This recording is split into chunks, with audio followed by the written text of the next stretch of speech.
بسم الله الرحمن الرحيم.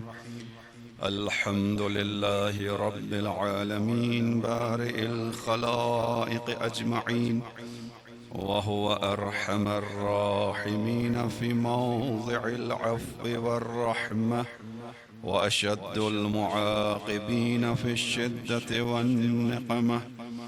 ثم الصلاة والسلام والتحية والإكرام على رسوله البشير النذير السراج المنير، مولانا ومولى الثقلين جد الحسنين أبي القاسم محمد صلى على محمد وعلى أهل بيته الطيبين الطاهرين المعصومين المظلومين الذين أذهب الله عنهم الرجس وطهرهم تطهيرا.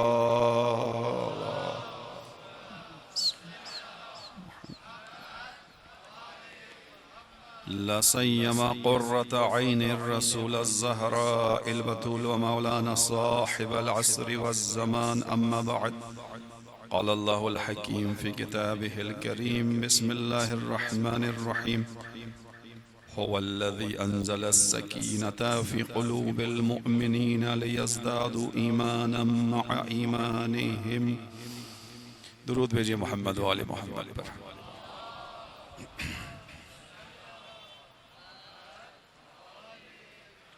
عزیزان محترم، قرآن کریم کی آیات سے آپ کے سامنے بیان ہوا ایمان انسان کو اسفل سافلین سے نکالنے کا واحد راستہ ہے. ایمان کے سائے میں انسان اپنے کمال کی منزل تک پہنچ سکتا ہے، ادروائز انسان اپنا نقصان کر کے تاریکی میں، گمراہی میں چلا جائے گا. ایمان کی خصوصیات میں ایک خصوصیت کل آپ کے سامنے بیان کی کہ ایمان انسان کو سکون فراہم کرتا ہے. ایمان انسان کے دل میں سکون کا ذریعہ بنتا ہے، چونکہ ایمان خداوند عالم کے اوپر ایمان، اس کے وعدوں پر ایمان، اس کے انبیاء، اس کی کتب اور انبیاء کے اوصیاء پر ایمان اور آخرت پر ایمان ہے. یہ وہ چیزیں ہیں کہ جو انسان کے دل کے سکون کا ذریعہ قرار پاتی ہیں.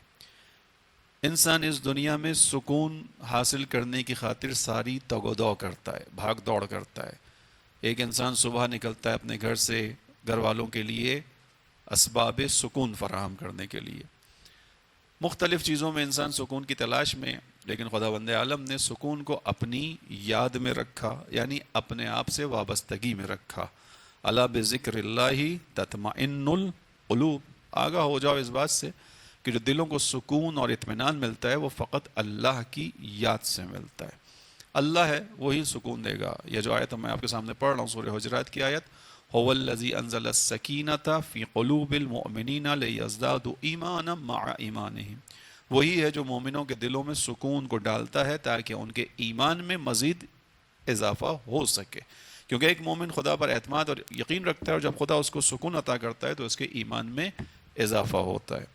بس خداوند عالم نے ایمان کو مایہ سکون قرار دیا. سکون کو سمجھنے کے لیے ایک مثال دی گئی کہ جس طرح ایک بچہ ہوتا ہے، بچے کی کیفیتیں ہوتی ہیں. بچہ فطرت کا عکاس ہوتا ہے، فطرت کو ریفلیکٹ کرتا ہے. یعنی ہم سب کی جو فطرت ہے اس کو اگر دیکھنا ہو تو ایک بچے میں نظر آئے گی. بچے کے اندر فطرت میں سکون بھی پایا جاتا ہے. وہ سکون کہاں ہوتا ہے بچے کے پاس؟ بچہ بے چین ہوتا ہے، اس کے اندر بے چینی ہوتی ہے، لیکن جیسے ہی اس کی ماں آگے بڑھ کر اس کو اپنی آغوش میں لیتی ہے تو وہ روتا ہوا بلکتا ہوا بچہ پرسکون ہو جاتا ہے، مطمئن ہو جاتا ہے. ماں کی آغوش بچے کے لیے سکون کا ذریعہ ہے، وہ بچہ سکون پاتا ہے. اب اسی سے ایک نکتہ آیت اللہ مرحوم بہجت خدا ان پہ اپنی مغفرت و رضوان کو نازل فرمائے، اپنی جوانی کے تذکرے میں بیان کر رہے ہیں، یا شاید تھوڑا سا اور لیٹر ایج کی بات ہے، کہ جب کہہ رہے تھے میں ایک گلی سے گزرا تو ایک فقیر میرے سامنے آواز لگا رہا تھا، اللہ کے نام پر دو مجھے، اللہ کے نام پر دو، جیسے ہمارے یہاں فقیر آواز لگاتے ہیں. تو کہنے لگے کہ ایک بچہ کھڑکی میں بیٹھا ہوا تھا، اپنی کھڑکی میں سے باہر جھانک رہا تھا. اب جیسے ہی اس فقیر نے کہا کوئی ہے جو مجھے اللہ کے نام پر دے، تو بچے نے فوراً کہا برو از مامانت بگیر، جاؤ اپنی ماں سے لے لو جا کے. آغا بہجت کہتے ہیں مجھے ایک دم سے وہاں ایک جھٹکا لگا کہ دیکھو اس بچے کو اپنی ماں کے اوپر کتنا اعتماد ہے، یہ بچہ ماں کے اوپر کتنا بھروسہ رکھتا ہے. اسے معلوم ہے کہ میں جو ماں سے مانگوں گا مل جائے گا. اس کی زندگی میں ایسا ہے، اس نے جو اپنی ماں سے مانگا مل گیا، ماں نے اس کی ہر حاجت کو پورا کیا.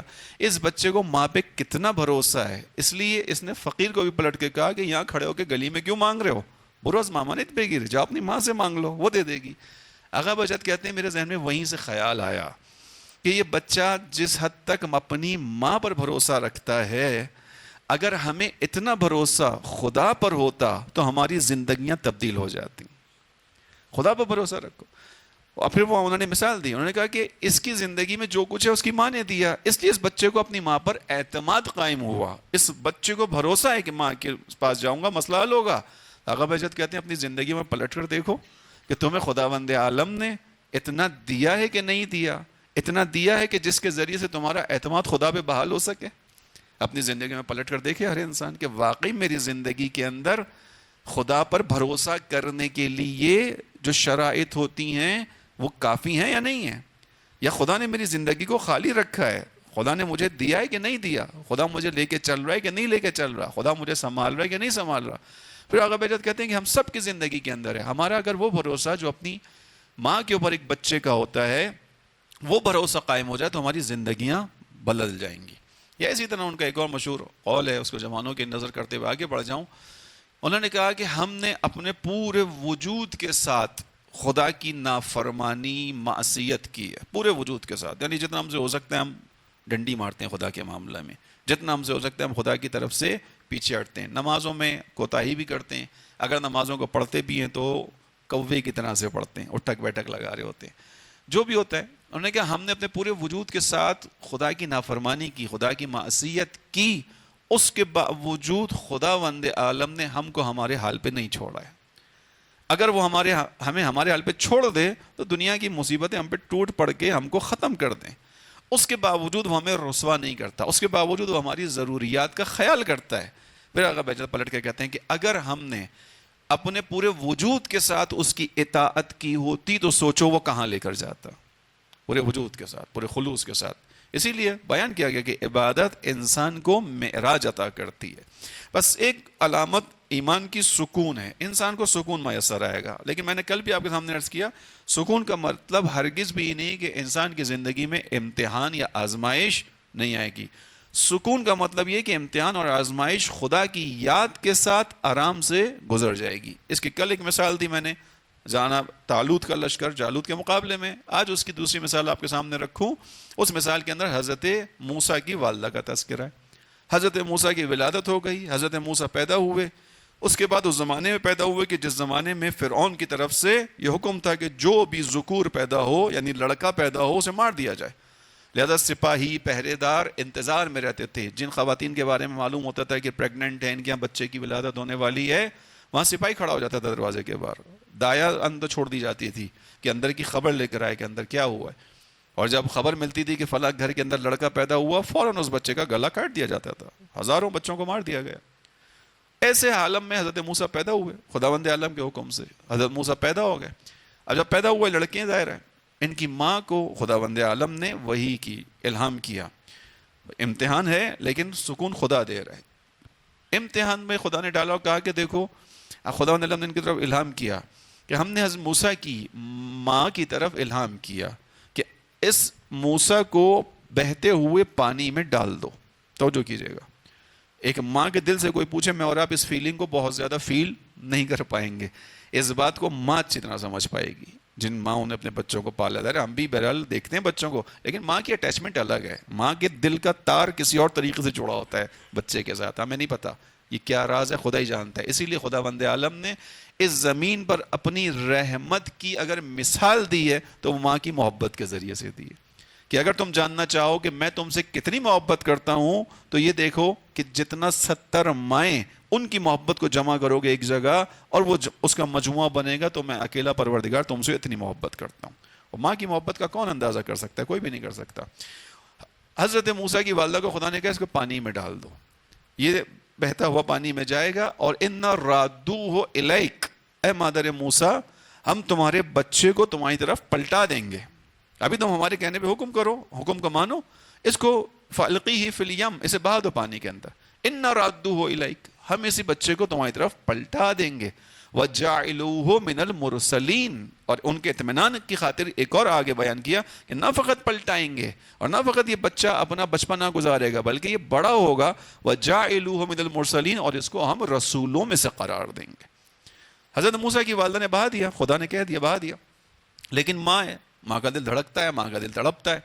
اب ان کے دل کے اندر ایک عجیب سی کیفیت آئی، تو خداوند عالم نے اگلی آیت میں کہا کہ مادر موسیٰ کے دل میں جو ہلچل پیدا ہو رہی تھی، نزدیک تھا کہ وہ اپنا یہ راز آشکار کر دیں، نزدیک تھا کہ کسی سے بیان کریں، ہم نے ان کے دل کو تھام لیا، ہم نے ان کے دل کو سکون دے دیا، لِتَكُونَ مِنَ الْمُؤْمِنِينَ، تاکہ وہ مومنوں میں باقی رہیں۔ وہ مومن تھی، موسیٰ کی ماں ہے، ظاہر ام موسیٰ ہے وہ، لہذا خداوند عالم نے ان کے دل کو سکون دیا۔ کب سکون دیا؟ یہ توجہ سے سنیے گا، یہ سکون کب دیا؟ جب پہلے ان سے ایک امتحان لیا، ماں سے بچے کو جدا کروایا، ماں کی آنکھوں کے سامنے بچے کو بہتی ہوئی لہروں پہ رکھوایا۔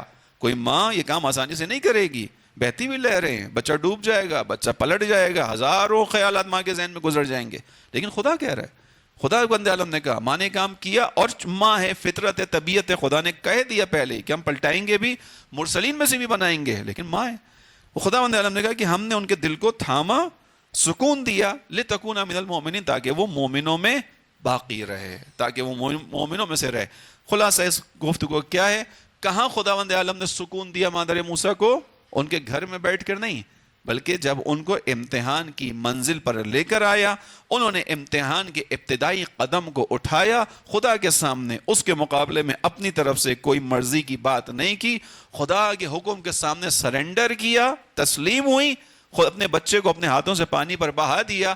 اب طبیعی تھا کہ ماں کا دل ہلچل میں آئے گا، خدا نے اس دل پر ہاتھ رکھ دیا، ہم نے سکون دے دیا۔ خدا کب سکون دے گا؟ جب ہم خدا کے کہنے کے اوپر خدا کی خاطر قدم بڑھائیں گے، خدا دل میں سکون ڈالے گا، امتحان ہوگا، آزمائش ہوگی۔ ہماری اب تک کی تمام دنوں کی گفتگو کا خلاصہ یہ ہے کہ امتحان ہونا ہی ہونا ہے، آزمائش ہونی ہی ہونی ہے۔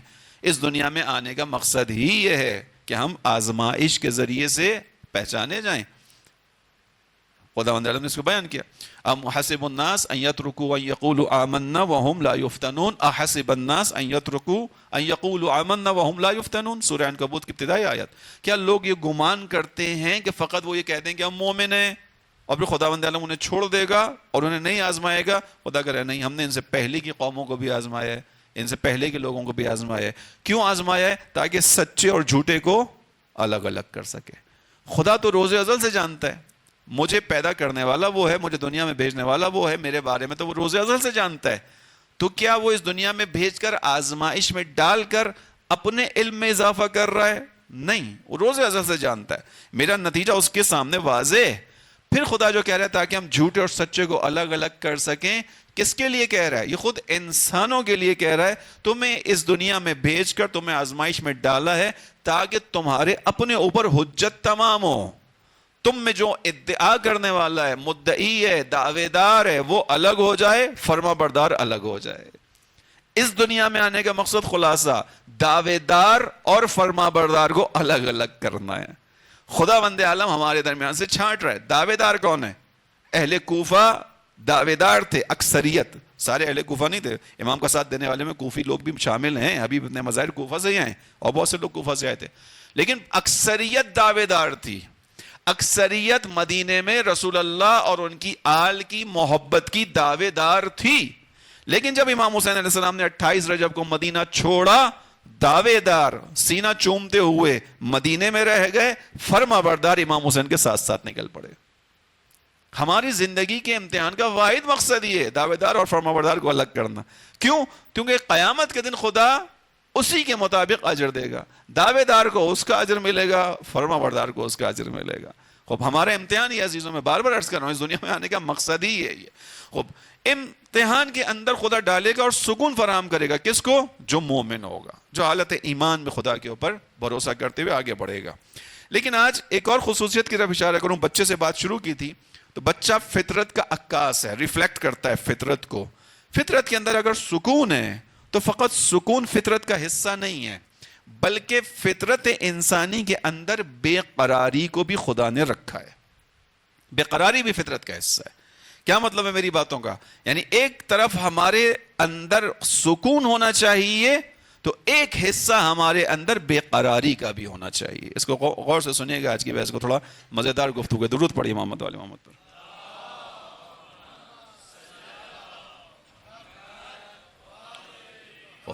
بچے ہی کی مثال سے لیں. بچہ فقط پرسکون ہوتا ہے یا بے قراری بھی کرتا ہے؟ بچہ بے قرار بھی ہوتا ہے. بچے کو بھوک لگتی ہے, بچے کو پیاس لگتی ہے, کچھ نہیں ہوتا, نہ بھوک لگ رہی نہ پیاس لگ رہی ہے. بچے کو فقط ماں کی آغوش چاہیے. بعض اوقات ماں کو دودھ بھی نہیں پینا ہوتا, بچے کو کھانا بھی نہیں کھانا, بس ماں کی آغوش چاہیے. بے قراری کرتا ہے, مچلتا ہے.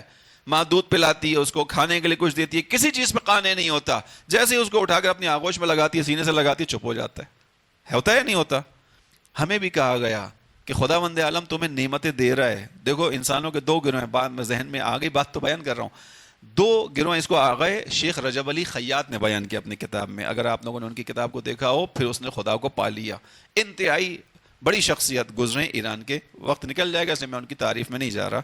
عارف خدا تھے, اولیاء خدا میں سے تھے. برزخی آنکھ کھلی ہوئی تھی ان کی. لوگوں کے چہروں کو دیکھ کر حقیقت تک پہنچ جاتے تھے, اندر کا انسان کیا ہے, انسان ہے یا حیوان ہے. ایسی شخصیت تھی.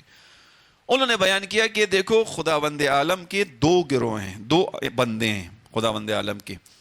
ایک وہ ہیں کہ جو چیزوں پر, یعنی پہلے انہوں نے بچے کی مثال دی. انہوں نے کہا کہ دیکھو بچوں میں دو گروہ ہوتے ہیں. ایک وہ ہوتا ہے کہ جو شور مچاتا ہے, کچھ شور کرتا ہے, تو ماں کیا کرتی ہے, اس کو کوئی کھلونا دے دیتی ہے. بچہ کھلونے پہ بہل جاتا ہے. ایسا ہوتا ہے نا, بعض دفعہ بچہ شور کر رہا ہے, ماں نے کھلونا دیا, بچہ بہل گیا. پھر وہی بچہ شور کرتا ہے, ماں اس کے سامنے کھانے کو کچھ رکھ دیتی ہے, ٹافی رکھ دیتی ہے, بچہ بہل جاتا ہے, خاموش ہو جاتا ہے. پھر بچہ شور کرتا ہے تو ماں اس کے سامنے کچھ اور رکھ دیتی ہے. ایک بچہ وہ ہے کہ جس کے سامنے, جس کی میں نے مثال ابھی دی, کہ وہ شور کر رہا ہے, بے چینی کر رہا ہے, بے قراری کر رہا ہے. ماں کھلونا رکھ رہی ہے, نہیں مان رہا. کھانا دے رہی ہے, نہیں مان رہا. پانی دے رہی ہے, نہیں مان رہا. کچھ بھی اس کو کر رہی ہے, نہیں مان رہا. واحد جگہ جہاں پہ بچہ آ کے مانا اور خاموش ہوا, کون سی جگہ تھی؟ جب ماں نے اس کو اپنی آغوش میں لیا. شیخ رجب علی خیاط نے اس کو بیان کیا. کہتے ہیں کہ خدا بھی ہم لوگوں کے ساتھ یہی کرتا ہے. خداوند عالم, ہم تھوڑا سا شور کرتے ہیں, خداوند عالم ہمارے سامنے کوئی نعمت رکھ دیتا ہے, ہم پرسکون ہو کے خاموش ہو کے بیٹھ جاتے ہیں کہ بس ٹھیک ہے, ہو گیا. پھر تھوڑا سا شور کرتے ہیں, پھر خدا ہماری کسی نعمت میں اضافہ کر دیتا ہے. خوب, یہ ایک کیفیت ہے, اس طرح کرتا ہے. لیکن جو اولیاء خدا ہوتے ہیں وہ خداوند عالم کی ان آتی ہوئی نعمتوں پہ راضی نہیں ہو رہے ہوتے. راضی سے مراد خاموش نہیں ہو رہے ہوتے. خدا دے رہا ہوتا ہے, وہ استفادہ کرتے ہیں, مگر چپ نہیں ہوتے. وہ اتنا آہو بکا, اتنی آہوزاری, اتنی مناجات کرتے ہیں کہ پھر سحر کے وقت خدا اپنی آغوش ان کے لیے کھولتا ہے. سحر کے وقت خدا اپنی آغوش کھولتا ہے. یہ مبالغے نہیں ہیں, یہ استعارے ہیں, یہ حقیقت ہے. خدا اپنی آغوش کھولتا ہے. خدا پھر ان کو اپنی آغوش میں لیتا ہے. پھر خداوند عالم کی جب آغوش میں جاتے ہیں تو خاموش ہوتے ہیں. یعنی ان کو سکون ملتا ہے تو کس چیز کی وجہ سے ملتا ہے؟ وہ نماز شب کو اس لیے نہیں پڑھتے کہ نماز شب پڑھنے سے روایت نے بیان کیا کہ اگر تمہاری دنیا کا کام اٹکا ہوا ہو, آخرت کا کام اٹکا ہو تو نماز شب پڑھ لینا. یقیناً اس لیے بھی پڑھنا چاہیے, پڑھ لے انسان, کوئی حرج نہیں ہے. اولیاء خدا اس لیے نہیں پڑھتے. وہ نماز شب کو اس روایت کے سائے میں نہیں پڑھتے کہ جس میں کہا گیا جو نماز شب پڑھتا ہے اس کے چہرے پہ نور آ جاتا ہے. تو وہ اپنے چہرے کو خوبصورت بنانے کے لیے, مرد ہیں بیوٹی پارلر تو جا نہیں سکتے, وہ تو خواتین جاتی ہیں, تو نماز شب کے لیے کھڑے ہو جاتے ہیں, بھائی چہرہ تھوڑا چمک جائے گا. حرج نہیں ہے, جوانوں سے کہہ رہا ہوں, بچوں سے, اس میں بھی حرج نہیں ہے. کہا ہے روایات نے, تو ٹھیک ہے, اس پہ بھی عمل کرنا چاہیے. لیکن اس سے مرحلہ اوپر جانا چاہیے. وہ اولیاء خدا نماز شب کو فقط خدا کی خاطر پڑھتے ہیں. انہیں خدا کی خاطر رات کی تاریکی میں کھڑے ہونے میں لطف آتا ہے, اس لیے وہ خدا کی بارگاہ میں کھڑے ہوتے ہیں. یہ خدا اپنی آغوش کھولتا ہے ان لوگوں کے لیے. یہ مراتب ہیں, ہم ان چیزوں سے تھوڑا دور ہیں, اس لیے ان چیزوں کو محسوس کرنا مشکل ہوتا ہے. خوب, ایک جگہ کیا آتی ہے انسان کی بے قراری کی, بچے کے اندر بے قراری بھی ہے, اور ایک جگہ آتی ہے بے قرار بچوں کو جب ماں بغل میں لیتی ہے بچہ چپ ہوتا ہے. اس کا مطلب ہے فطرت میں سکون بھی ہے, بے قراری بھی ہے. بے عنوان مومن میں اور آپ کے اندر سکون بھی ہونا چاہیے اور بے قراری بھی ہونی چاہیے. کسی کی زندگی میں فقط سکون ہے, یعنی ٹھنڈا ہے وہ انسان, حرارت ہی نہیں ہے کسی بھی چیز کے لیے, تو یہ اس کے ایمان کا مسئلہ ہے. اب دو تین مثالیں آپ کے سامنے تیزی سے پیش کرتا ہوں جو بے قراری کے حوالے سے, بے چینی کے حوالے سے. ایک بے قراری جو ہے وہ خداوند عالم کے معاملے میں. حضرت موسیٰ کو خدا نے کہا کہ اپنی قوم کو لے کر آؤ. حضرت موسیٰ سے لوگوں نے کہا موسیٰ اپنے رب سے ملانے کے لیے لے چلو. حضرت موسیٰ نے سمجھایا، لوگوں نے کہا نہیں ہم رب کو دیکھنا چاہتے ہیں. حضرت موسیٰ اپنے لوگوں کا انتخاب کر کے چلے، لوگوں کو لے کے چلے. اب قرآن کی آیت ہے سورہ طٰہٰ کی آیات، اس میں دیکھیے گا جا کے، آیت نمبر 20 ہے ظاہراً. اس میں خداوند عالم نے بیان کیا حضرت موسیٰ اپنی قوم سے تھوڑا آگے آگے چلے، یعنی کافی پہلے پہنچ گئے اس مقام پر جہاں پہنچنا تھا. خداوند عالم نے پوچھا وَمَا أَعْجَلَكَ عَنْ قَوْمِكَ يَا موسیٰ، اے موسیٰ طے تو یہ پایا تھا تم اپنی قوم کے ساتھ آؤ گے، اپنے لوگوں کے ساتھ آؤ گے، لیکن تمہارے لوگ ابھی پیچھے ہیں اور تم تیزی سے سفر طے کرتے ہوئے پہنچ گئے ہو یہاں تک. وَمَا أَعْجَلَكَ عَنْ قَوْمِكَ يَا موسیٰ، اے موسیٰ کس چیز نے تمہیں تیز سفر کرنے پہ مجبور کیا، کس چیز کی وجہ سے تم نے عجلت دکھائی. وَمَا أَعْجَلَكَ، عجلت بے چینی، بے قراری، کیوں تم نے یہ بے قراری دکھائی؟ خدا پوچھ رہا ہے. یہاں پر جو ہے وہ تفسیر کے اندر لکھا گیا، تفسیر صافی کے اندر بیان کیا گیا کہ جب کوئی انسان عشق کی وادی میں آتا ہے تو پھر وہ کھانا پینا آرام سکون سب بھول جاتا ہے، پھر اس کو فقط اپنے معشوق کی پرواہ ہوتی ہے، اس کے لقاء کی خاطر آگے بڑھتا ہے. اسی آیت کے تفسیر میں لکھا ہوا ہے. خدا پوچھ رہا ہے وَمَا أَعْجَلَكَ عَنْ قَوْمِكَ يَا موسیٰ، موسیٰ کیوں تم نے بے چینی دکھائی، کیوں تم نے جلدی دکھائی، کیوں اپنی قوم سے جلدی چل کر آ گئے؟ حضرت موسیٰ نے جواب دیا قَالَ هُمْ هَؤُلَاءِ عَلَىٰ أَثَرِي، پروردگار ان کا انتظام کر کے آیا ہوں، انہیں ایسے چھوڑ کے نہیں آیا. ہم هؤلاء علی اثری، وہ میرے نقش قدم پر آ رہے ہیں، راستہ بنا کر آیا ہوں، راستہ دکھا کر آیا ہوں، اہتمام کر کے آیا ہوں، یہاں تک پہنچیں گے. لیکن میں کیوں جلدی آیا ہوں؟ اجلت الیک یا ربی لترضی، میں اس لیے میں جلد بازی اس لیے کی کہ میں ان سے پہلے پہنچ کر تیری رضایت کو حاصل کر سکوں، میں اس لیے جلدی آیا ہوں. یعنی میری قوم، اب اس کی تفسیر میں لکھا ہے کہ قوم کیا کر رہی ہے، رک رہی ہے، پڑاؤ ڈال رہی ہے. موسیٰ چلتے چلتے تھک گئے، بیٹھنے دو. اچھا بھائی بیٹھ جاؤ. اب بیٹھ گئے تو موسیٰ اب تھوڑا گرمی بڑھ گئی ہے، آج رات یہیں پڑاؤ ڈال لیتے ہیں، پڑاؤ ڈال لو. اب ملاقات رب ہے، وہ موسیٰ کے دل میں خداوند عالم کی معرفت کا درجہ مختلف ہے، عام انسان کے دل میں معرفت کا درجہ مختلف ہے. انہیں بھی بتایا گیا کہ رب نے تمہیں بلایا ہے، فلاں مقام پر بلایا ہے، لیکن یہ تھوڑا ڈھیلے ڈھیلے چل رہے ہیں کہ ہاں چل تو رہے ہیں، جا تو رہے ہیں، کہیں بیٹھ رہے ہیں، کہیں اٹھ رہے ہیں، کہیں سو رہے ہیں، کہیں کیمپ لگا رہے ہیں، کہیں کھا رہے ہیں. چونکہ موسیٰ عاشق ہیں، خدا نے بلایا ہے، کیسے وہ خدا کو انتظار کروائیں؟ ایک خدا کا بندہ خدا سے ملاقات کا منتظر ہوتا ہے، وہ اپنے رب کو تو ملاقات کا انتظار نہیں کرواتا. رسول اللہ انتظار کی حالت میں ہوتے تھے. نماز کا وقت آتا تھا، جیسے ہی نماز کا وقت ہوتا تھا بلال سے کہتے تھے ارحنا یا بلال، اے بلال جلدی اذان دو، ہماری روح کو سکون پہنچا دو.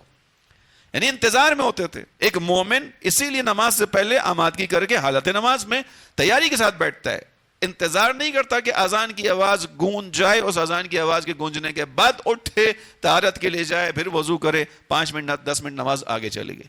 جو خدا سے ملاقات کا عاشق ہے وہ تاخیر نہیں کر سکتا. حضرت موسیٰ خدا سے ملاقات کے لیے جا رہے ہیں، خدا نے بلایا، تاخیر نہیں.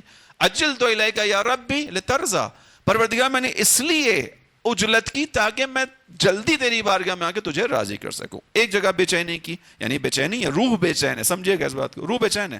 ایمان کا حصہ میں نے کیا بیان کیا؟ سکون. اور دوسرا حصہ بے قراری. بے چینی بھی ایمان کا حصہ ہے، لیکن کہاں؟ خدا کے معاملے میں.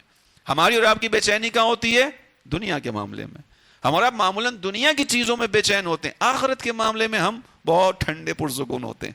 آخرت کے معاملے میں معمولاً میرے جیسے لوگ ایسے ہیں کہ گویا ان کو لکھ کر ایک سرٹیفکیٹ دے دیا گیا ہے کہ بس تم مطمئن رہو، تمہارا مسئلہ حل ہے. حالانکہ ہمیں کہا گیا ہے کہ آخرت کے معاملے میں زیادہ مرکز رہو، توجہ کرو. ایک بے چینی کہاں نظر آئی؟ خدا کے معاملے میں. قرآنی سے دوسرا نمونہ، دوسری مثال، وہ بھی بے چینی کی ہے. وہ ایک شخصیت ہے کہ جو خداوند عالم کی مخلوق کی نسبت بے چینی دکھا رہے ہیں. وہ کون ہے؟ وہ رحمت للعالمین ہے. سورہ طٰہٰ میں خدا نے بیان کیا طٰہٰ ما انزلنا علیک القرآن لتشقی. طٰہٰ، ہم نے یہ قرآن آپ پر اس لیے نازل نہیں کیا کہ آپ مشقت میں پڑھیں، آپ زحمت اٹھائیں. توجہ کیجئے گا، اس آیت میں ہی مفہوم چھپا ہوا ہے کہ رسول اللہ اس امت کی خاطر زحمت اٹھا رہے ہیں. یعنی وہ زحمت جو خدا کی طرف سے ذمہ داری نہیں ہے، خدا کی طرف سے وہ ذمہ داری نہیں ہے. جو خداوند عالم نے کہا وہ کیا کہا؟ وَمَا عَلَيْكَ إِلَّا الْبَلَاغُ، اے میرے حبیب آپ کا کیا کام ہے؟ ابلاغ، تبلیغ، پیغام. وَمَا أَنْتَ عَلَيْهِمْ بِوَكِيلٍ، آپ ان کے ذمہ دار نہیں ہیں. لیکن یہ رحمت للعالمین ہے. برداشت نہیں ہو رہا ان سے کہ لوگ خداوند عالم کی نعمتوں کو استعمال کر رہے ہیں لیکن اس کے ساتھ اپنی انہی نعمتوں، انہی انرجی، انہی طاقتوں کو خدا کے خلاف استعمال کر رہے ہیں. ان سے برداشت نہیں ہو رہا. وہ یہ برداشت نہیں کر پا رہے کہ لوگ اپنی غفلت کی وجہ سے جہنم کے دہانے کے نزدیک چلتے چلے جا رہے ہیں. وہ رحمت للعالمین ہے، اس کی جنت تضمینی ہے، ضمانت شدہ ہے، ان کو کوئی فرق نہیں پڑ رہا کسی سے، لیکن وہ رحمت للعالمین ہے. وہ برداشت نہیں کر پا رہے. لوگوں کی ہمدردی ہے، لوگوں کی محبت ہے، یہ بھی بے چینی ہے، یہ بے قراری ہے جو رسول اللہ کے اندر ہے. کس کی نسبت؟ انسانوں کی نسبت، خدا کی مخلوق کی نسبت. توجہ کیا آپ نے؟ دوسری آیت لے لیجیے سورہ شعراء کے اندر، یہ سورہ طٰہٰ کی سورہ شعراء. لعلک باخع نفسک ان لا یکونوا مؤمنین. اے میرے حبیب، خدا خود قرآن میں کہہ رہے رسول اللہ سے، لعلک باخع نفسک، شاید آپ اپنے نفس کو، اپنی جان کو ہلاک کر ڈالیں. باخع یعنی اس کو چھوڑ دیں، اس کو اپنے ہاتھ سے جانے دیں. شاید لعلک باخع نفسک الا یکونوا مؤمنین، اس بات پر کہ یہ ایمان لے کر نہیں آ رہے، آپ ہلاک ہو رہے ہیں. ہلاک سے مراد ہلکان ہو رہے ہیں، پریشان ہو رہے ہیں. جیسے ایک بچہ کھانا نہ کھائے، بھوک کے مارے اس کی حالت خراب ہونا شروع ہو تو ماں ہلکان ہوتی ہے، ماں ہلاک ہو رہی ہوتی ہے اس کے بدلے کہ کیوں نہیں کھا رہا، کمزور ہوتا جا رہا ہے، دن بر دن اس کا وجود گھلتا جا رہا ہے. ماں ہلکان ہوتی ہے اس کی محبت میں، ماں کے اندر بے چینی آتی ہے. رسول اللہ کو خدا کہہ رہے لعلک باخع نفسک الا یکونوا مؤمنین. اے حبیب، شاید آپ اپنے آپ کو اس غم میں گھلا ڈالیں، گھلا دیں کہ یہ ایمان لے کر نہیں آ رہے. پھر خدا کی تسلی دیتا ہے، آپ کو میں نے ان کا ذمہ دار اور ٹھیکیدار نہیں بنایا، میں نے تو فقط آپ کو ابلاغ کی ذمہ داری دی ہے. لیکن رحمت للعالمین ہے، تحمل نہیں کر پا رہے. توجہ کیجئے گا، دو بے چینیاں، دو بے قراریاں میں نے آپ کے سامنے بیان کی. اگر ایمان کا اثر سکون ہے تو ایمان کا ہی اثر بے قراری ہے. ایک بے قراری خدا کے معاملات کے اندر اور ایک بے قراری خدا کی مخلوق کے معاملات کے اندر. توجہ کیا آپ نے؟ آئیے اس سے اپنے لیے میسج لیتے ہیں. دوران غیبت کبریٰ انسان مومنین آپس میں ظہور کے معاملے میں سکون کی زندگی گزار رہے تھے. ظہور امام عبادت میں سے ہے یا نہیں ہے؟ اس کا انتظار عبادت میں سے. عمومی طور پر تشیع کی حالت یہ تھی کہ ٹھیک ہے، ظہور امام کی نسبت پوری دنیا کی تشیع سکون کی حالت میں تھی.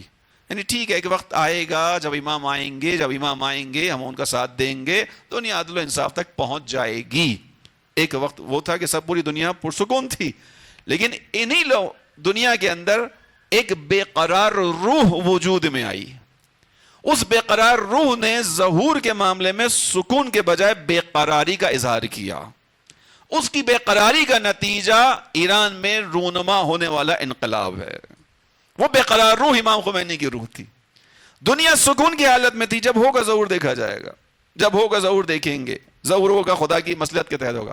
امام خمینی کی روح بے قرار روح تھی کہ نہیں، یہ بہت دور ہو گیا معاملہ، تاخیر ہے. تاخیر سے مراد یہ کہ اتنا عرصہ ہو گیا، ہمارے زمانے کے امام کے آنے کے اب تک ظاہر نہیں ہوئے، اب تک امام کے آنے کی جو ہے وہ زمینہ فراہم نہیں ہوا.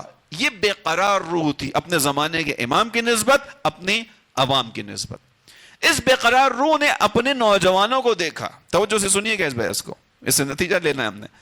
اس بے قرار روح نے لوگوں کو دیکھا، کہا کہ یہ لوگ جن کو خداوند عالم نے علی مرتضیٰ کی ولایت کے لیے خلق کیا، جو حسین ابا عبداللہ کے عزادار ہیں، یہ اتنی پستی میں گرے ہوئے ہیں کہ یورپ کے عیاش لوگ آ کر وہاں عیاشی کرتے ہیں. 78 سے پہلے کے ایران کی بات بتا رہا ہوں میں. یہ 78 سے پہلے کا ایران، یورپ کے عیاش لوگ عیاشی کرنے، اس سے زیادہ کھل کے نہیں بول رہا، وہاں آتے تھے. یہ تاریخ ہے، جا کے دیکھیے گا.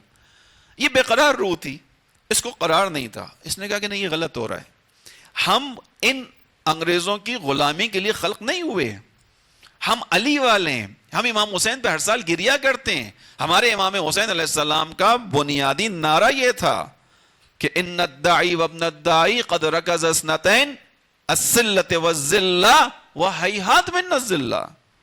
امام حسین نے یہ نعرہ دیا تھا کہ مجھے دو چیزوں کے درمیان مخیر کیا جا رہا ہے انتخاب کرنے کے لیے، یا ذلت برداشت کروں یا موت کو ترجیح دوں. میں ذلت برداشت نہیں کر سکتا، موت کو ترجیح دوں گا.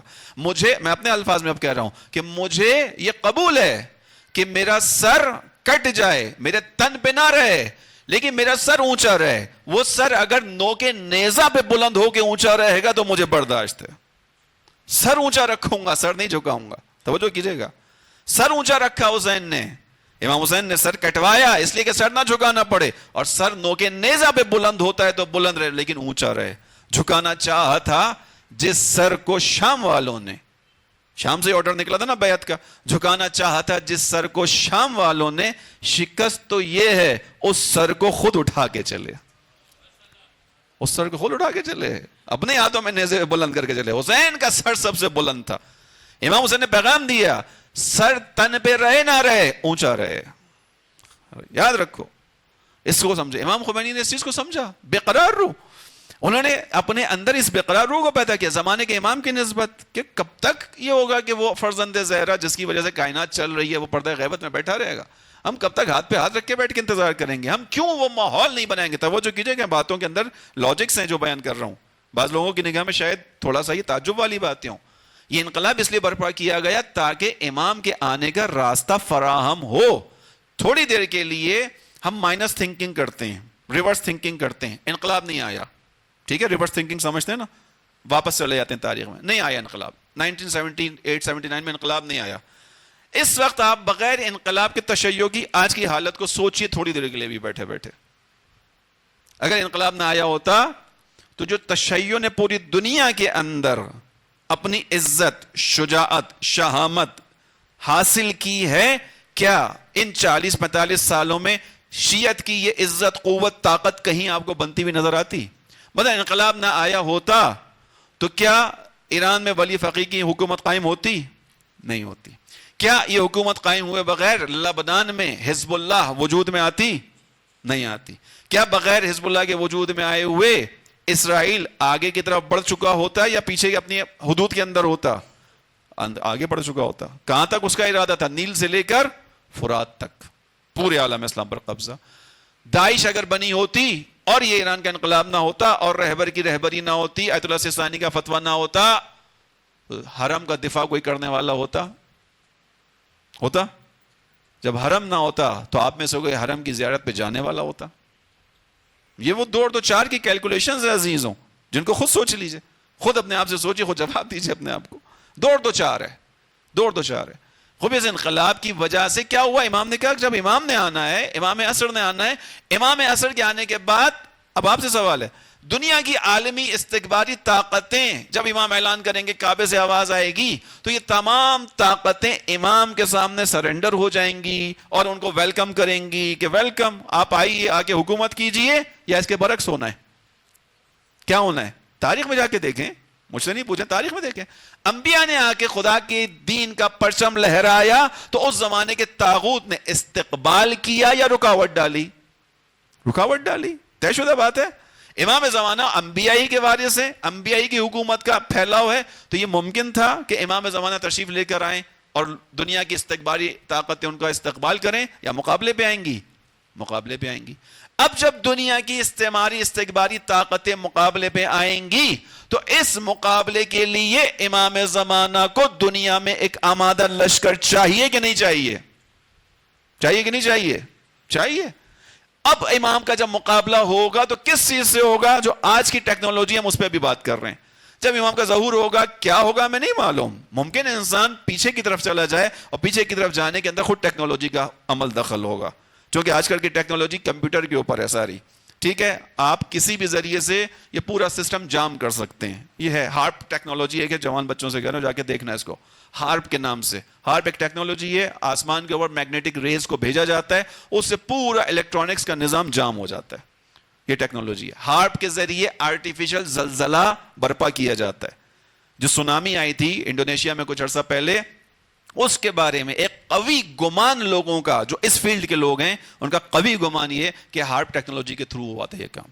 آرٹیفیشل بارش کا آپ سن چکے ہیں، نئی چیز نہیں. آرٹیفیشل بارش ہو رہی ہے دنیا کے اندر، دنیا بہت آگے بڑھ گئی. تو امام جب تشریف لے کر آئیں گے تو ان کے مقابلے پہ دنیا کی استکباری طاقت کھڑی ہوگی کہ نہیں ہوگی؟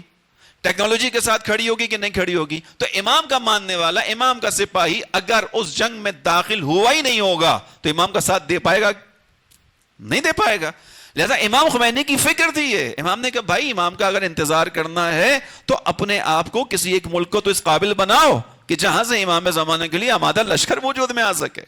وہ لشکر جو پہلے سے جنگوں میں جا کر جو ہے وہ کندن بن چکا ہو، جس نے پہلے سے طاغوتی نظاموں کے سامنے کھڑے ہونے کا حوصلہ پیدا کیا ہو، تاکہ جب وہ آنے والا امام آئے آواز دے، اس کے مقابلے پہ جب لشکر نکل کر جائیں تو امام زمانے کا لشکر پہلے سے جنگوں کی مہارت رکھتا ہو، تاکہ اس جنگ میں اتر کر امام کا ساتھ دے سکے۔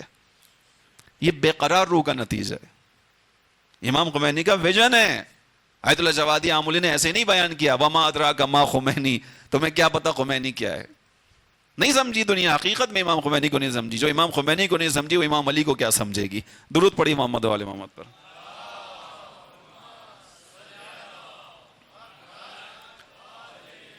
بس ایک بے قرار روح کیا کرتی ہے؟ بے قرار روح معاشرے کو متحول کر دیتی ہے۔ دنیا سکون کی حالت میں تھی ظہور کے حوالے سے، ایک بے قرار روح نے متحول کر دیا۔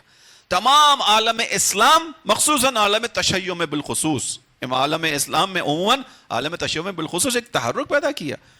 بزرگ جو یہاں بیٹھے ہیں، میں جوانوں سے کہوں گا کبھی ان بزرگوں کے ساتھ بیٹھو، ان سے پوچھو، یہ تمہیں بتائیں گے اس انقلاب سے پہلے ہماری زندگیوں میں امام زمانہ کا حصہ کتنا تھا، ہماری زندگیوں میں امام زمانہ کی یاد کتنی تھی۔ دعائے سلامتی امام زمانہ جو ابھی یہ چھوٹے چھوٹے بچوں کو یاد ہو گئی ہے، یہ اس انقلاب کے بعد ہے۔ ایسا ہی ہے، بزرگ اس کی گواہی دیں گے۔ بچے بچے کی زبان پہ آج دعا امام زمانہ ہے، یعنی کم سے کم اس انقلاب کا اثر یہ تو ہے کہ امام کے نام کی دعا بچوں کو یاد ہوئی ہے۔ میں کم سے کم اثر بتا رہا ہوں۔ امام زمانہ کا کتنا حصہ تھا ہماری زندگی کے اندر؟ معمولاً 15 شعبان ولادت امام زمانہ کی رات، اور اس رات کو بننے والا حلوہ اور اس حلوے کے اوپر لکھے جانے والا عریضہ، ہماری زندگی میں معمولاً امام زمانہ کا اتنا حصہ تھا۔ اس عریضے کے اوپر اپنی حاجتوں کو لکھتے تھے، آٹے میں مٹی میں اس کو دباتے تھے اور جا کے پانی میں پھینک دیا کرتے تھے۔ ایسے ہی ہے نا، بزرگوں سے پوچھنا ہے اس چیز کو۔ اس انقلاب کے بعد کیا ہوا؟ مدافعان حرم وجود میں اس انقلاب کے بعد آئے۔ 18-19 سال کے نوجوان امام زمانہ کے عشق میں گئے، جانیں قربان کر دیں، مگر حرم کی طرف آنچ نہیں آنے دی۔ ٹھیک ہے، لہذا ایک بےقرار روح کا نتیجہ، خلاصہ کر دوں اپنی بات کا، اس کا مطلب یہ کہ ایمان کا اثر فقط سکون نہیں ہے، ایمان کا ایک اثر بے قراری بھی ہے۔ خدا کے معاملے میں بے قرار ہوتا ہے ایک مومن، اور اپنے معاشرے کی نسبت بے قرار ہوتا ہے، دین کی نسبت بے قرار ہوتا ہے۔ اب اگر میرے سامنے، خلاصہ کر رہا ہوں، اب اگر میرے سامنے دین پامال ہو رہا ہو، دین کے جو ہے وہ مظاہر پر حملہ ہو رہا ہو، بے دینی کو پھیلایا جا رہا ہو، اور میری روح پرسکون رہے، اور میں اپنے آپ کو یہ اطمینان دلاؤں کہ چونکہ مولانا نے بیان کیا تھا ایمان کا اثر سکون ہے، تو وہاں یاد آنا چاہیے مولانا نے یہ بھی کہا تھا کہ ایمان کے اثرات میں سے ایک اثر بے قراری ہے، بے چینی ہے۔ دین پامال ہو رہا ہو تو اب سکون نہیں ہونا چاہیے۔ دین پامال ہو رہا ہو، بے دینی پھیل رہی ہو، فحاشی پھیل رہی ہو، بے روی بڑھ رہی ہو، معاشرے کو، جوانوں کو بے حیائی کی طرف دھکیلا جا رہا ہو، تو پھر یہاں پہ اب سکون نہیں چاہیے، یا امام حسین کی فکر چاہیے۔ الا ترون الی الحق لا يعمل به والباطل لا يتناهى عنه، آیا تمہیں نظر نہیں آ رہا ہے کہ حق پر عمل نہیں ہو رہا اور باطل پر عمل کیا جا رہا ہے؟ امام نے کہا الا ترون الی الحق، یہ تمہیں نظر نہیں آ رہا؟ امام درس نہیں دے رہے بٹھا کے لوگوں کو، دیکھو یہ ہو رہا ہے، امام کہہ رہے ہیں نظر نہیں آ رہا، آنکھوں کے سامنے، تمہاری آنکھیں بند ہیں کیا؟ تمہیں نہیں نظر آ رہا کہ یہ یزید جیسا شخص آ کے خلافت کی تخت پر بیٹھ گیا ہے؟ وعلی الاسلام السلام اذا بلیت الامہ براع مثل یزید، اسلام کی فاتحہ پڑھ دو جب اسلام کی رہنمائی کا پرچم یزید جیسے کے ہاتھ میں آ جائے۔ امام حسین کا پیغام ہے، معاشرے امام حسین پیغام دے رہے ہیں، ہم امام حسین پہ رونے آ رہے ہیں نا، امام حسین کی عزاداری کرنے آ رہے ہیں، امام حسین ہی سکھا رہے ہیں کہ دیکھو میری عزاداری کے پیچھے مقصد تو دیکھو، میں تمہیں پیغام دے رہا ہوں کہ میرا رونے والا، میرے اوپر رونے والا معاشرے سے کٹ کے نہیں رہ سکتا۔ امام کہہ رہے ہیں اللہ ترون، یعنی دکھا رہے ہیں سب کو، کس کو دکھا رہے ہیں؟ مولا آپ نے دیکھ لیا، جائیے قیام کیجئے، آپ نے دیکھ لیا، آپ کا وعدہ ہے، اپنے نانا سے وعدہ ہے، آپ نے جا کے شہادت دینی ہے، بسم اللہ جائیے۔ امام کہہ رہے ہیں نہیں، یہ تو سب کا فرض ہے، میں تو اپنا فرض ادا کر ہی رہا ہوں، لیکن میں لوگوں کو کہہ رہا ہوں کہ تمہیں نظر نہیں آ رہا، دیکھو، آنکھیں کھولو۔ پھر یہاں پر امام کہتے ہیں اب جب تم آنکھیں کھولو گے، اللہ ترون الی الحق لا يعمل به والباطل لا يتناهى عنه، جب تم آنکھیں کھولو گے، دیکھو گے، نظر آئے گا، تو پھر یہاں پہ مشکل آئے گی یقیناً، پھر استکباری طاقت، یزیدی طاقت تمہیں چھوڑے گی نہیں، پھر اس سے بچ کر اپنے آپ کو پیچھے بٹھاؤ نہیں۔ لیرغب المؤمن فی لقاء اللہ، یہی تو وہ مقام ہے جہاں ایک مومن کو خدا سے ملاقات کی آرزو کرنی چاہیے کہ اگر میرے خون کے بہنے سے یہ حق قائم ہو سکتا ہے تو پھر یا سیوف ہو خزینی یا تلواروں آؤ اور حسین پہ ٹوٹ پڑو. پھر جسم کو بچانا اہم نہیں ہے, دین کو بچانا ہے ہمیں. توجہ کیا آپ نے؟ بس اس کا مطلب ہے ایمان فقط سکون نہیں دے رہا, ایمان بے چینی بھی دیتا ہے, ایمان بے قراری بھی دیتا ہے. ایمان دونوں چیزوں کے ساتھ چلے گا. آخری مثال آپ کے سامنے قرآن کی رکھوں اور زحمت تمام کروں. ہم سب معاشرے کی نسبت ذمہ دار ہیں. درود پڑھیے محمد والے محمد پر.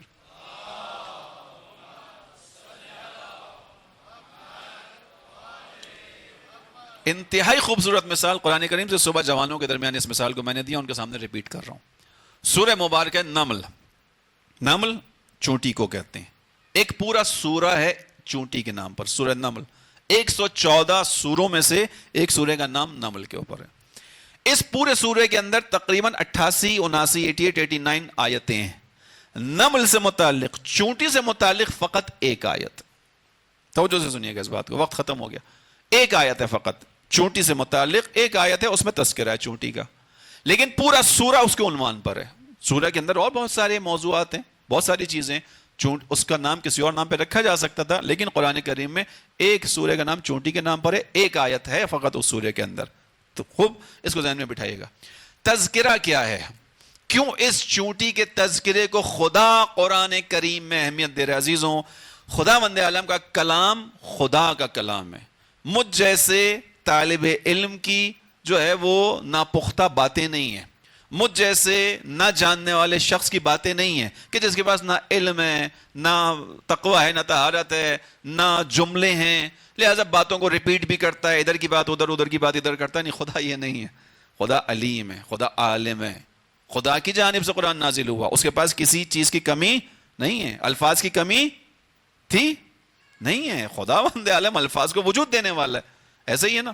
لہذا اس نے اگر سوروں کے اندر کچھ سوروں کے نام کچھ رکھیں تو کسی وجہ سے, جو تذکرہ وہ کر رہا ہے وہ اپنی آیات کو اپنی 6666 آیات بنانے کے لیے نہیں کیا.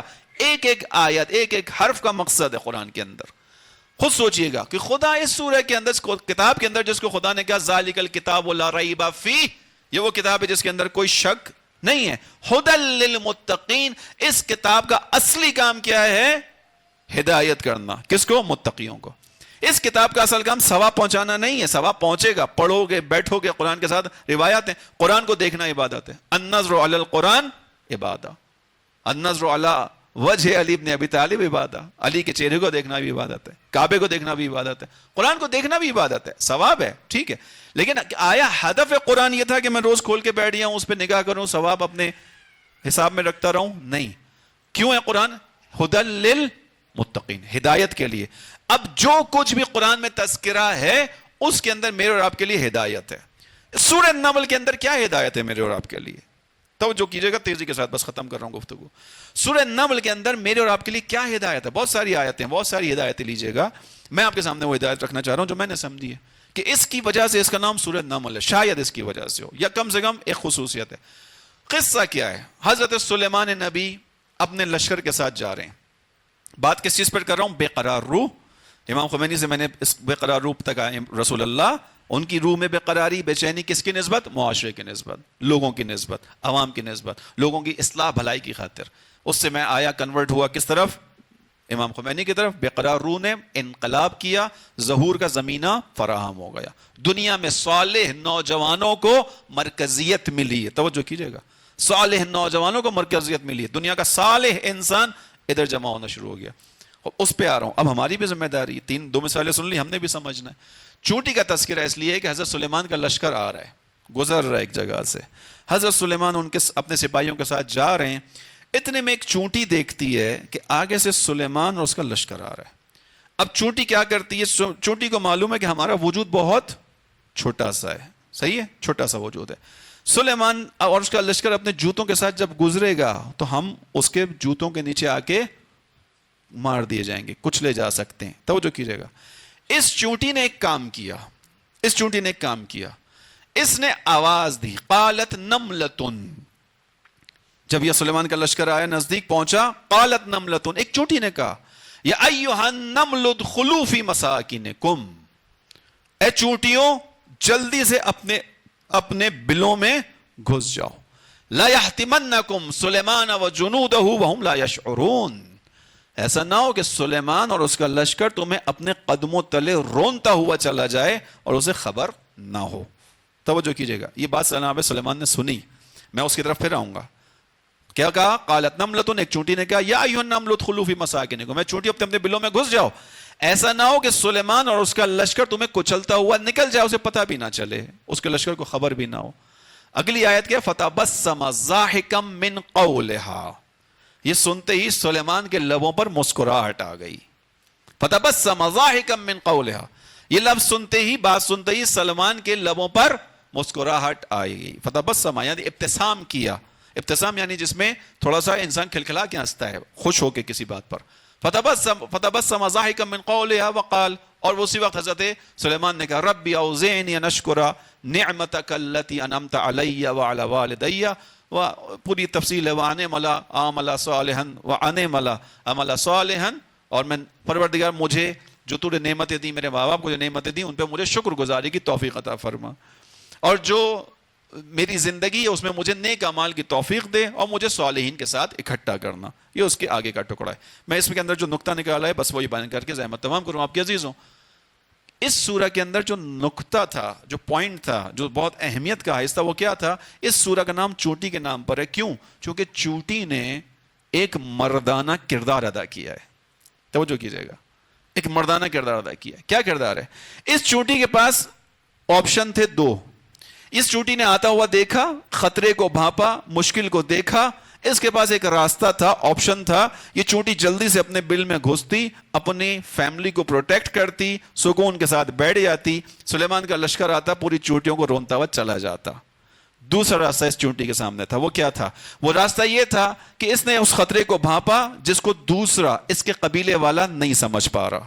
اس نے اس آتے ہوئے خطرے کو دیکھا، محسوس کیا، اس نے اپنے قبیلے والوں کے لیے اپنی ذمہ داری سمجھا کہ اس آتے ہوئے خطرے سے اپنے قبیلے کو آگاہ کر کے ان کی جان بچا سکے۔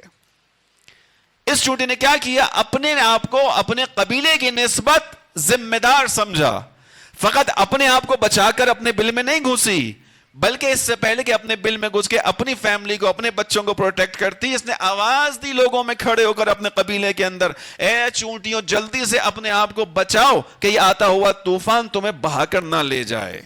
یہ اجتماعی ذمہ داری ہے۔ خداوند عالم نے اس چونٹی کے نام پر پورے سورے کو رکھ دیا کیونکہ اس چونٹی نے اپنے قبیلے کی نسبت اپنی اجتماعی ذمہ داری کو سمجھا اور ادا کیا۔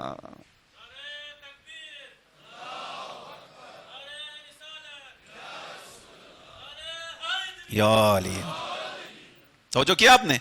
اس چونٹی نے، چھوٹے سے حشرے نے اپنی اجتماعی ذمہ داری کو سمجھا، آنے والے خطرے کو بھانپا، اپنی ذمہ داری کو سمجھا اور ادا کیا۔ اس ذمہ داری کی ادائیگی پر خداوند عالم کے ولی جو حضرت سلیمان تھے، نبی خدا تھے، ان کے لبوں پہ مسکراہٹ آ گئی۔ ایک حشرے کے ایک اجتماعی کام اور اجتماعی فکر کے ذریعے سے، توجہ سے سنیے گا اس جملے کو، ایک حشرے کے ایک اجتماعی فکر، اجتماعی کام کی بدولت اس زمانے کے حجت خدا کے لبوں پر مسکراہٹ آ سکتی ہے۔ تو اگر میں اور آپ اپنے اجتماعی کاموں کو انجام دیں تو کیا پتا میرے اور آپ کی کسی اجتماعی عمل فکر کے نتیجے میں ہمارے زمانے کی حجت کے لبوں پر بھی مسکراہٹ آ جائے۔ ہو سکتا ہے کہ نہیں؟ کم سے کم مجھے اس چونٹی کے برابر تو ہونا چاہیے۔ ہوں تو میں اشرف الانسان مخلوقات، ہونا تو اس سے بہتر چاہیے، کم سے کم اتنا تو سیکھوں۔ ہدی للمتقین ہے یہ قرآن۔ سورہ نمل میں میرے لیے کیا پیغام ہے؟ میں نے یہ پیغام لیے، اور بھی پیغام آتے ہیں، کم سے کم اتنا تو میں پرواز کروں جتنا اس چونٹی کی پرواز ہے۔ میں اپنی خود خواہی میں تو نہ چلا جاؤں، فقط میں اور میری زندگی نہیں، میں میرے قبیلے کی زندگی، میں میرے مومنوں کی زندگی، میں میرے لوگوں کی زندگی، میں میرے ہم وطنوں کی زندگی۔ ائمہ علیہ السلام سب کے لیے سوچتے تھے، ہمیں اور آپ کو سوچنا ہے عزیزوں۔ اس وقت جو خطرے اب آ رہے ہیں اس کو آپ دیکھیے، وقت ختم ہو گیا۔ یعنی اس چونٹی کے سامنے جو خطرہ تھا، سلیمان کا قدم تھا، سلیمان کے لشکریوں کے قدم تھے، پسنا کا خطرہ تھا۔ آج آپ کی سوسائٹی میں جو خطرات ہیں انہیں دیکھیں، محسوس کریں، ایک دوسرے کو اطلاع دیں، بھائی خطرہ ہے، محسوس کرو اس خطرے کو، میں بھی بچا رہا ہوں اپنے گھر والوں کو، تم بھی بچاؤ۔ دیکھو خطرہ یلغار ہے، لا دینیت کی یلغار ہے، ایتھیزم کی یلغار ہے، بے دینی کی یلغار ہے، خدا سے دور کرنے کی یلغار ہے، جوانوں کے عقائد پر حملہ کرنے کی یلغار ہے، بے روزگاری کی یلغار ہے، اقتصادی معاملات کو خراب کرنے کی یلغار ہے، امنیت کے معاملات کو خراب کرنے کی یلغار ہے۔ ان یلغاروں کو محسوس کریں اور اس کے بعد ایک دوسرے کو آگاہ کریں، ایک دوسرے کے لیے کام کریں۔ ہمارا یہی اتحاد اور یہ ایک دوسرے کی فکر کرنے کا نتیجہ زمانے کے امام کے لبوں پر مسکراہٹ ہے۔ بس زحمت تمام کی عزیزوں، ایک چونٹی کے واقعے نے مجھے اس چیز سکھائی ہے کہ فَتَبَسَّمَ ضَاحِكًا مِّن قَوْلِهَا، ایسا نہ ہو کہ آج بھی حشرات الارض تو زمانے کے امام کو خوش کر رہے ہوں، میرا کردار نہ ہو ایسا۔ بس ایمان ایک طرف سکون دے رہا ہے تو دوسری طرف بے قراری، بے چینی، لیکن یہ بے چینی بے قراری دنیا کے مادی چیزوں کے لیے نہیں ہے کہ اوہو میرے سامنے والے کے پاس تو 2023 کی گاڑی ہے، میرے پاس تو 2020 کی گاڑی ہے۔ امکانات ہیں، وسائل ہیں، پیسے ہیں، اسراف کے زمرے میں نہیں جا رہا، افورڈ کر سکتے ہو، بسم اللہ لے لو، دین نے منع نہیں کیا، نہیں منع کیا۔ خدا نے اس دنیا کی نعمتوں کو رکھا ہی انسان کے لیے، وَسَخَّرَ لَكُم مَا فِي السَّمَاوَاتِ وَمَا فِي الْأَرْضِ، جو کچھ آسمان اور زمین میں تمہارے لیے مسخر کیا، تمہارے استعمال کے لیے۔ ان سے کہہ دیجئے حبیب کہ کس نے تم پر خدا کی نعمتوں کو حرام قرار دیا ہے؟ کسی نے بھی نہیں کیا۔ وسائل ہیں، امکانات ہیں، افورڈیبلٹی ہے، اور آپ کی چیز سے معاشرے کے غریب طبقے کے اندر غربت کا احساس مزید نہیں بڑھ رہا، بسم اللہ لیجئے، جو حلال چیزیں اس کو استعمال کیجئے۔ لیکن اگر نہیں ہے تو اس کی فکر میں اپنے آپ کو گھلا مت ڈالو کہ سامنے والے کے پاس تو 2023 کا ماڈل ہے، میرے پاس تو 2022 کا ہے، اب کیا کروں، زندگی نہیں گزر رہی۔ نہیں، اس کو دیکھو کہ جس کے پاس کوئی گاڑی نہیں ہے، وہ اپنے کاموں کو پیدل کرتا ہے۔ امام خمینی نے یہ معیار دیا تھا، کہا مادی اعتبار سے ہمیشہ اس کو دیکھنا جو تم سے نیچے ہو، مادی اعتبار سے۔ مانوی اعتبار سے اپنے سے اوپر والے کو دیکھنا، مادی اعتبار سے اس کو دیکھو کہ جس کے پاس چلنے کے لیے مطلب گاڑی نہیں ہے، بائک بھی نہیں ہے، تمہارے پاس گاڑی ہے، خود بخود جب تم اس کو دیکھو گے جس کے پاس گاڑی نہیں ہے، تمہارے دل میں شکر خدا پیدا ہوگا کہ خدا کا شکر ہے میں بہتر ہوں اس سے۔ اس کو دیکھنا مادی اعتبار سے جو کرائے کے گھر میں رہتا ہے، تمہارا گھر ہے، چھوٹا ہے لیکن اپنا ہے، کرائے کی ایک لٹکتی ہوئی تلوار تمہارے سر پر نہیں ہے، اس کو دیکھو گے دل میں خود بخود شکر کا جذبہ پیدا ہوگا، بار اللہ جیسا بھی ہے میرا اپنا گھر ہے، شکر ہے، مالک مکان کی لٹکتی ہوئی تلوار ہمیشہ سر پہ نہیں لٹکتی میرے۔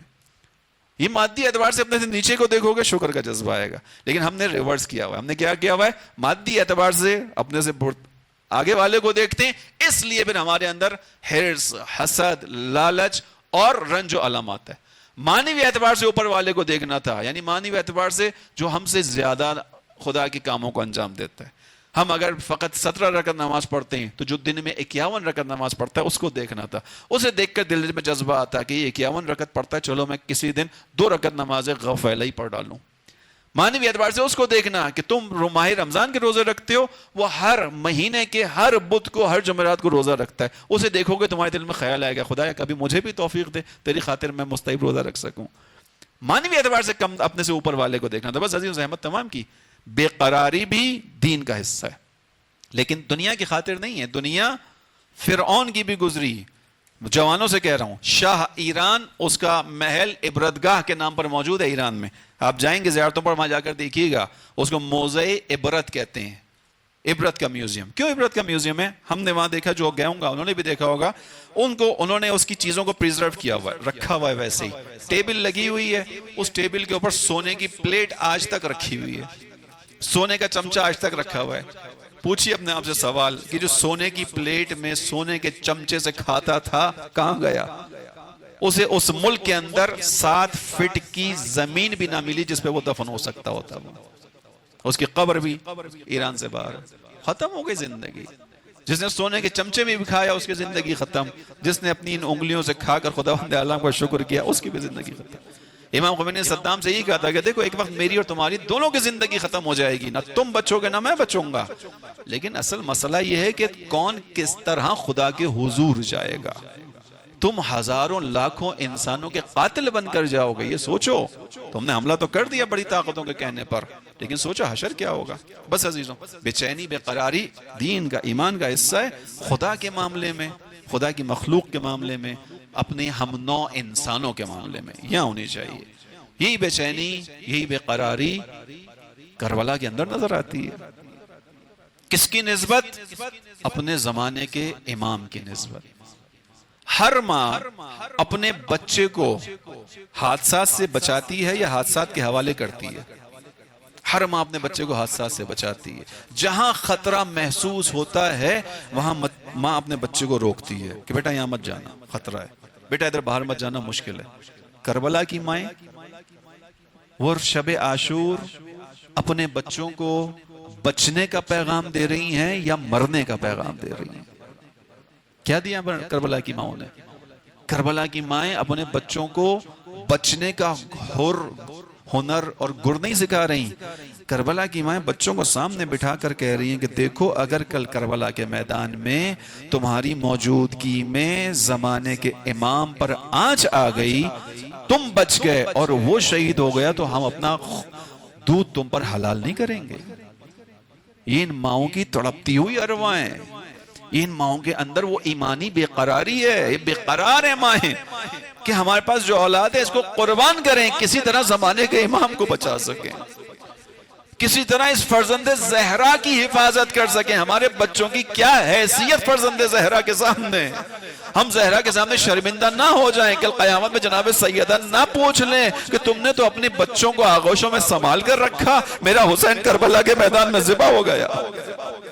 یہ بے قرار ارواحیں کربلا کے اندر. یہ مائیں، ہر ماں سکون چاہتی ہے اپنی اولاد کا. یہ مائیں کہتی نہیں، ہمارا سکون کس چیز میں ہوگا؟ جب تمہارا کٹا ہوا سر ہمارے سامنے آئے گا کہ تم نے اپنے زمانے کے امام پہ اپنے آپ کو قربان کیا. عزیزوں، یہ بے قراری ایمانی بے قراری ہے، یہ بے چینی ایمانی بے چینی ہے. کربلا کا ہر شہید اسی چیز کی نسبت بے چین و بے قرار ہے.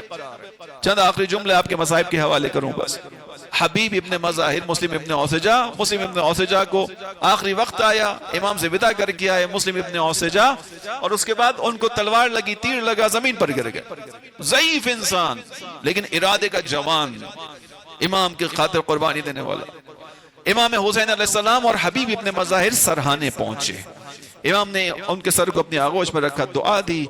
حبیب ابن مظاہر نے ایک جملہ کہا، توجہ کیجئے گا، مسلم ابن اوسجہ کی روح کی بے قراری امام کی نسبت بیان کر رہا ہوں، توجہ سے سنیے گا ان جملوں کو. حبیب ابن مظاہر نے مسلم ابن اوسجہ سے کہا، مسلم اگر مجھے یہ یقین نہ ہوتا کہ میں بھی تمہارے پیچھے پیچھے آ رہا ہوں، یعنی تم پہلے چلے گئے، اب میری باری آئے گی، میں بھی اس میدان میں آ کر بھی شہید ہو جاؤں گا، اور میں تمہارے پیچھے پیچھے آ رہا ہوں، اگر مجھے یہ یقین نہ ہوتا تو معمولاً جب کوئی دنیا سے جاتا ہے تو لوگ اس کے پاس بیٹھ کے کہتے ہیں کہ کوئی وصیت ہے تو کر دو، ہم تمہاری وصیت پر عمل کریں. تو میں تم سے کہتا کہ مسلم کوئی وصیت ہے تو کرو، لیکن مسلم تمہیں پتہ ہے میں بھی پیچھے پیچھے آ رہا ہوں. توجہ کیجئے گا، مسلم کی بے قرار روح. مسلم پلٹ کر کہتے ہیں حبیب ہے، وصیت ہے، حبیب وصیت کروں گا. حبیب پریشان، اس عالم میں، اس کربلا کے میدان میں چاروں طرف سے دشمن نے گھیرا ہوا ہے، کیا وصیت ہوگی جس پر میں عمل کر پاؤں گا؟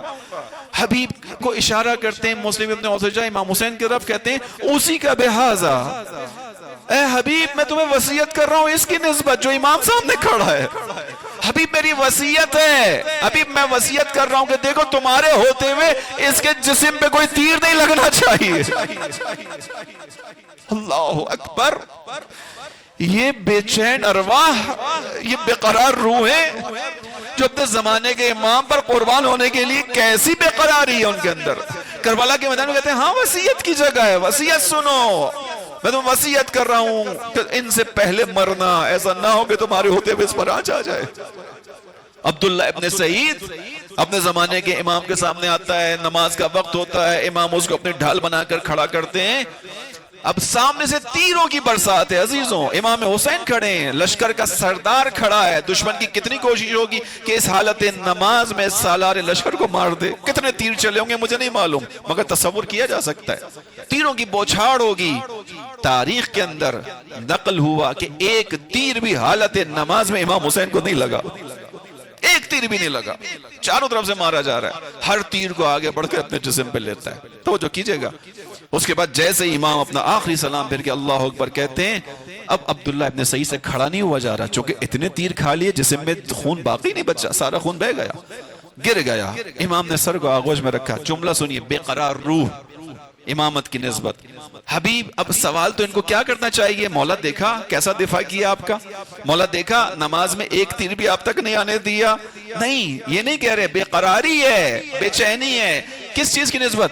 ایک سوال ہے مولا سے، مولا ایک سوال ہے، ہاں پوچھو عبداللہ، کہا اوفیت ابن رسول اللہ، اے رسول اللہ کے بیٹے کیا میں نے حق وفا ادا کر دیا؟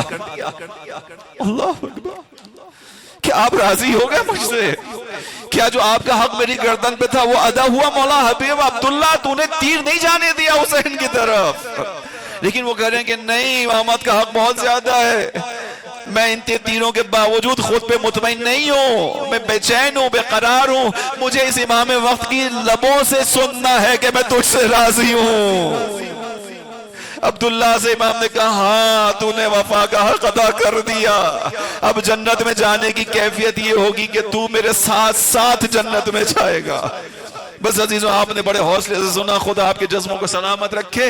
اسی بے چین روح میں اس آخری بچے کا تذکرہ کروں جو امام حسین کے آخری وقت خیمے کے پردے پہ دروازے پر کھڑا ہوا تھا، وہاں سے دیکھ رہا تھا دشمن نے چاروں طرف سے امام حسین کو گھیر لیا ہے، امام حسن مجتبیٰ کا چھوٹا بیٹا ہے، یہ قاسم سے چھوٹا ہے، در خیمہ پر کھڑا ہوا دیکھ رہا ہے، چاروں طرف سے اشقیاء نے گھیر لیا، کوئی پتھر مار رہا ہے، کوئی تلوار مار رہا ہے، کوئی نیزہ مار رہا ہے۔